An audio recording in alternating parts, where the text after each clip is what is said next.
bukan bazar, dia macam kalau dekat Sabah seingat aku lah. Kalau sambung ke Amatan, kita akan pergi KDCA.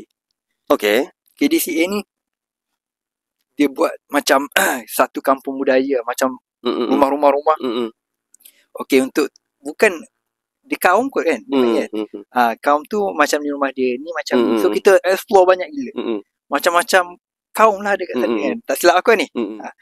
So kalau Gawai. hari Gawai sama tak?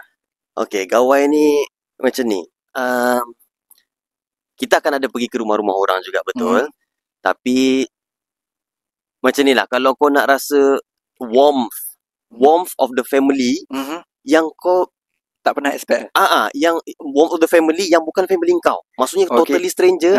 Hari Gawai kau pergi Rumah Panjang. Okay. Itu nasihat aku lah. Best lah. Kau rasa warmth of the family tu dah. Kalau macam contoh Rumah Panjang, satu Rumah Panjang tu, kau rasa welcome habis-habis. Welcome habis-habis punya. Aku lagi satu kerugian aku kan,